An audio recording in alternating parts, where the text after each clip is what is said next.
तो आईपीएल 2025 के रीस्टार्ट को लेकर के पिछले कुछ दिनों में जो भी न्यूज अपडेट्स और रूमर्स निकल करके आए थे, हमने पिछली वीडियो में आपको पूरी जानकारी उसके बारे में दी थी और अब तक तो आपको पता चल ही गया होगा कि the business end of the IPL 2025 is all set to restart from May 17 और जून 3 को इसका फाइनल खेला जाएगा। देखो, सबसे पहले बीसीसीआई का प्लान ये था, आप अपनी स्क्रीन पर इस वक्त पूरा शेड्यूल देख सकते हो जो कि सामने निकल करके आया है। बीसीसीआई का ये प्लान था कि ज्यादा से ज्यादा डबल हेडर्स हम करवाते हैं और 30 मई तक इसको करवा करके खत्म करते हैं। अभी 2 डबल हेडर आपको इस शेड्यूल में सिर्फ दिखाई दे रहे हैं, लेकिन अगर यही 4 डबल हेडर्स हो जाते तो ये प्लान पूरा 4 दिन पीछे शिफ्ट हो सकता था। लेकिन ब्रॉडकास्टर के और रेवेन्यू मॉडल को ध्यान में रखते हुए बीसीसीआई ने डेट्स को ही आगे बढ़ाने के लिए यहां पर सही समझा है। तो 30 मई जो इनिशियल प्लान था उसकी जगह अब 3 जून को आईपीएल 2025 का फाइनल खेला जाएगा। 6 डिफरेंट वेन्यूज आपको दिखाई दे रही होंगी जो जहां पर ये आईपीएल खेला जाएगा, जिसमें जयपुर है, दिल्ली है, बेंगलुरु है, लखनऊ है।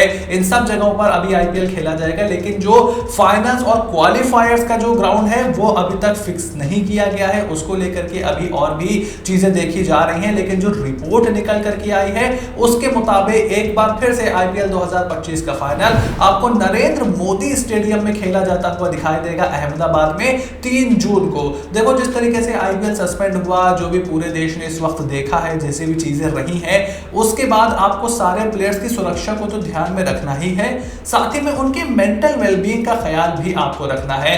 कोलकाता भी एक अच्छा प्लेस हो सकता था आईपीएल 2025 का फाइनल होस्ट करने के लिए, जो कि वो डिजर्व भी करते हैं। बट हम और आप कमरों में बैठ करके क्या ही जानते हैं, जो बीसीसीआई प्लान कर रही है वो ठीक ही प्लान कर रहे होंगे। बड़ा ग्राउंड है और गुजरात टाइटंस के फैंस के लिए अच्छी खबर है, क्योंकि गुजरात टॉप पे चल भी रही है। अगर वो फाइनल तक जाते हैं तो अपने होम ग्राउंड में उनको इस बार फाइनल खेलने का मौका मिल सकता है। वहीं क्रिकेट ऑस्ट्रेलिया और अभी काफी सारे क्रिकेट बोर्ड डिसाइड कर रहे हैं कि वो अपने प्लेयरों को किस तरीके से आईपीएल में भेजेंगे। और अभी न्यूज यही निकल करके आ रही है कि क्रिकेट ऑस्ट्रेलिया ने ये जो डिसीजन है ये रिस्पेक्टिव प्लेयर्स के ऊपर छोड़ दिया है, क्योंकि देखो, ऑस्ट्रेलिया के सबसे ज्यादा प्लेयर्स इन्वॉल्व होते हैं आईपीएल में और उन्होंने साफ कर दिया है कि they are going to back their players. जो भी डिसीजन वो लेते हैं आईपीएल 2025 में, अगर वो आगे जाते हुए पार्टिसिपेट करते हैं या फिर नहीं करते। Even the south African players के बारे में भी निकल करके आ रहा है कि du Plessis, Tristan Stubbs, Marco Jansen का अब आईपीएल में वापस आना मुश्किल दिखाई दे रहा है। और डब्ल्यूटीसी का फाइनल भी है जिसमें काफी प्लेयरों को खेलना है, तो वो भी एक बड़ी चीज यहां पर है।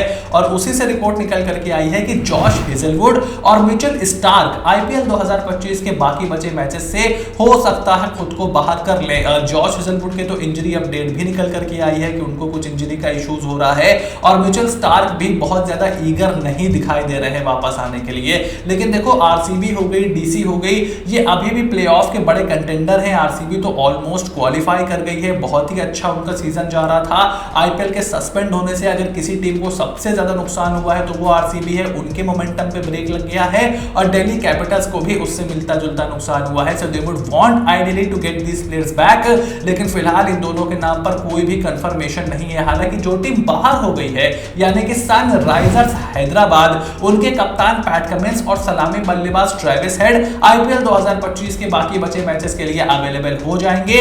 ऐसी अपडेट निकल करके आ रही है कि इन दोनों प्लेयर्स ने अपनी अपनी फ्रेंचाइजीज को बता दिया है कि भाई हम आपके लिए अवेलेबल रहेंगे। मतलब अपनी फ्रेंचाइजी दोनों एसआरएच के लिए ही खेलते हैं कि हम वापस आने वाले हैं। हालांकि रियलिस्टिकली इनका कोई भी चांस प्लेऑफ में पहुंचने का नहीं है।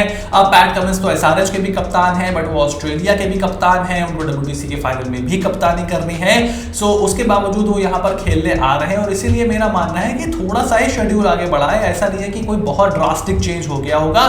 तो अगर सब कुछ ठीक है, इंजरी वगैरह का कोई इशू नहीं है, तो मिच स्टार्क और जॉश हेजलवुड जैसे खिलाड़ियों को भी वापस आना चाहिए। वहीं कोलकाता नाइट राइडर्स के सारे प्लेयर्स अवेलेबल रहेंगे, ऐसी अपडेट निकल करके आई है आईपीएल 2025 से रिलेटेड। पहले खबर थी कि काफी सारे प्लेयर्स बाहर जा रहे हैं, तो केकेआर के जो ओवरसीज प्लेयर है, खास करके जो ऑस्ट्रेलिया के स्पेंसर जॉनसन हैं, मोइन अली हैं, क्या वो आईपीएल 2025 के लिए अवेलेबल रहेंगे बाकी बचे मैचेस के लिए? फिलहाल यही बताया जा रहा है कि जी हाँ, सारे प्लेयर्स कोलकाता नाइट राइडर्स के यहाँ अवेलेबल रहने वाले हैं। अब टीम्स को बोला गया था कि 13 मई तक आप अपने सारे प्लेयर्स को इकट्ठा कर लो।